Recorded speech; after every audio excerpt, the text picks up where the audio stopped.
एक जख्म क्या दो जख्म क्या, पूरा शरीर ही जख्मी पड़ा है। दर्द भी सोचता है शुरू करूं तो कहां से। जब हम एक आम नागरिक के नाते कभी अपने मौलिक अधिकारों के बारे में सोचना शुरू करते होंगे तो शायद यही लाइनें सबसे पहले मेरे जहन में आती हैं कि आज से 2 साल पहले 4 साल पहले कभी बिजली का प्राइवेटाइजेशन हो जाता है, कभी कोई सरकार हमारे मौलिक अधिकार के नाते शिक्षा का प्राइवेटाइजेशन कर देती है, और अब हद हो गई जब पानी का प्राइवेटाइजेशन हो गया। पानी भी बिकने लगा, ये तो हो ही चुका था। लोगों को जरूरत पड़ती थी स्टेशन पे पानी खरीद लेते थे, लेकिन अब ना चाहते हुए भी आपको पानी खरीदना पड़ेगा।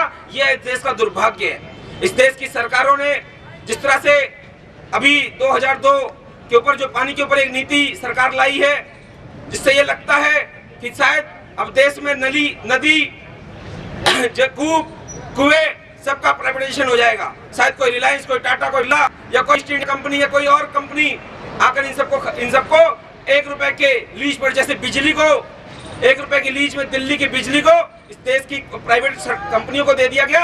शायद अठन्नी चवन्नी 1 रुपए 2 रुपए या 5 रुपए की लीज पर इस देश के सारे कुओं को दे दिया जाएगा। मुझे लगता है ये सब कुछ समाज का होता है, नाम नागरिकों का होता है।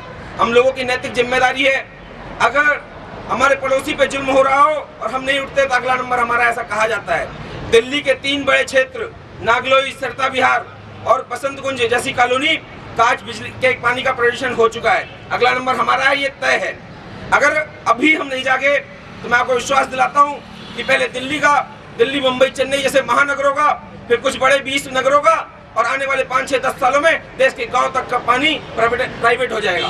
जब देश के गांव का पानी प्राइवेटाइज होगा तो सिर्फ पानी प्राइवेट नहीं होगा, फिर अनाज, राशन, सब चीजों का मूल्य बढ़ने लगेगा। आज ही महंगाई कितनी है, पानी का भी यदि मूल्य नहीं लगेगा, जब तेल का मूल्य लग रहा है तो खाना इतना महंगा है। तेल के रेट बढ़ने से, पेट्रोल के दाम बढ़ने से यदि महंगाई बढ़ेगी और जब पानी का भी मूल्य लगने लगेगा तो महंगाई का क्या स्तर होगा, इस पर हमको सोचना चाहिए।